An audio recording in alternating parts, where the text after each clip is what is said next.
혹시 몸이 찌뿌둥할 때, 아, 여기 나쁜 피 좀 빼내면 진짜 시원할 것 같은데? 이런 생각 해보신 적 있으세요? 이 사혈이라는 치료법이 수천 년이나 이어져 왔는데요. 과연 이게 효과가 있는 걸까요? 아니면 그냥 위험한 미신일까요? 오늘 그 과학적인 진실 제가 아주 속 시원하게 설명해 드릴게요. 네, 바로 이 질문이죠. 피를 뽑으면 정말 시원해질까? 많은 분들이 한의원에서도 그렇고 또 어르신들한테서도 한 번쯤은 들어보셨을 거예요. 지금부터 이 질문에 대한 답을 한번 같이 찾아가 보시죠. 실제로 한의원에 가면 원장님, 이 부분 피 좀 시원하게 빼주세요. 이렇게 요청하는 분들이 정말 많다고 합니다. 몸이 뻐근하고 아플 때 피를 빼면 나아질 것 같다는 그 느낌. 어쩌면 우리 몸이 본능적으로 보내는 신호일지도 모르겠네요. 자, 그런데 여기서 가장 먼저 짚고 넘어가야 할 게 있어요. 우리가 흔히 생각하는 옛날 사혈이랑 오늘날 한의원에서 하는 사혈은 이름만 같지 사실상 완전히 다른 시술이라는 겁니다. 이 둘이 뭐가 어떻게 다른지 그 결정적인 차이점부터 한번 살펴보겠습니다. 보세요. 체의가 확 느껴지시죠? 옛날 서양의 사혈은 우리 몸에 나쁜 체액이 있으니 그걸 그냥 빼내야 한다. 뭐 이런 막연한 생각으로 수백 밀리리터씩 피를 뽑아냈어요.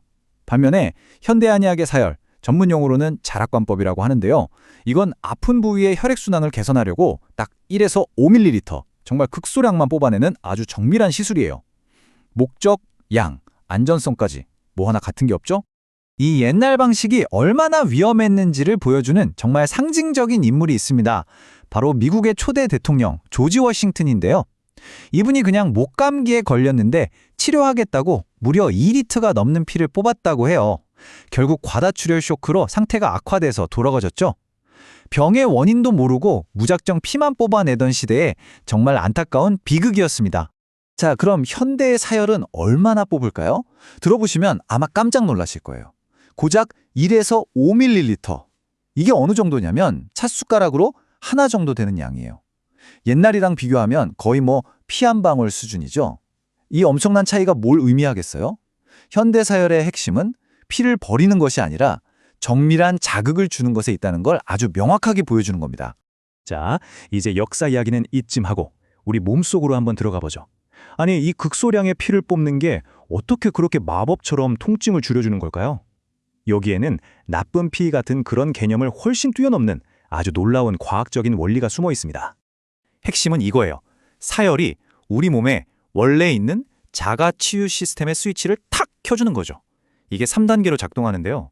첫째, 뭉쳐있는 곳을 살짝 찔러서 통증을 일으키는 젖산 같은 물질들이 빠져나갈 길을 열어주고요. 둘째, 그럼 그 빈자리로 산소랑 영양이 가득한 신선한 피가 확 몰려들면서 회복을 돕는 거죠. 그리고 마지막으로 이 미세한 자극 자체가 뇌에 신호를 보내서 우리 몸에 천연 진통제, 엔도르핀을 분비하게 만들어요. 이야, 우리 몸을 정말 스마트하게 이용하는 치료법 아닌가요?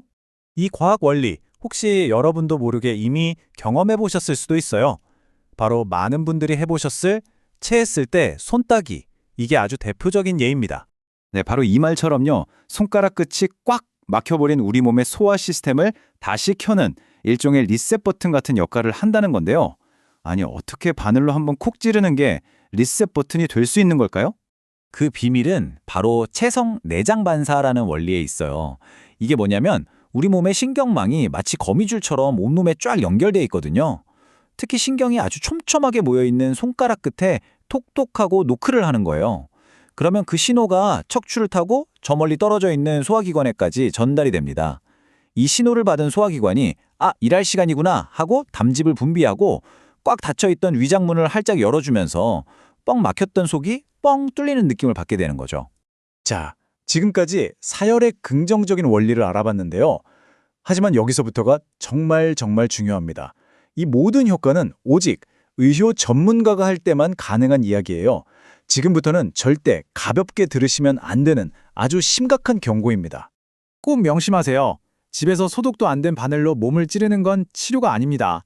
오히려 돌이킬 수 없는 심각한 위험을 스스로 만드는 행동일 뿐이에요. 그 위험, 상상 이상일 수 있습니다. 첫째, 소독 안 된 바늘? 이건 그냥 세균을 어서 오세요 하고 몸속으로 초대하는 거나 마찬가지예요.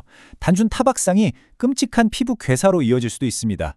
둘째, 퉁퉁 부은 것을 잘못 건드리면 우리 몸의 하수도관 역할을 하는 림프관이 망가져서 평생 코끼리 다리처럼 붓는 림프 부종이 생길 수도 있어요.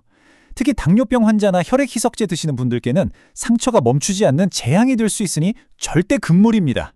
자, 그럼 오늘의 결론을 정리해 보겠습니다. 사혈, 효과적인 치료법일까요? 네, 그렇습니다. 하지만 여기에 절대 타협할 수 없는 조건이 붙어요. 바로 의료 전문가가 멸균된 도구로 정확한 진단 하에 시행할 때만 그렇다는 겁니다. 이 조건이 모두 충족될 때 사혈은 더 이상 우리가 알던 주먹구구식 민간요법이 아니라 우리 몸의 신경 시스템을 아주 정밀하게 조절하는 현대 의료 기술이 되는 거죠. 몸이 불편할 때 혼자 해결하려고 하지 마세요. 여러분의 몸을 가장 잘 아는 전문가와 상담하는 것이 가장 안전하고 현명한 방법입니다.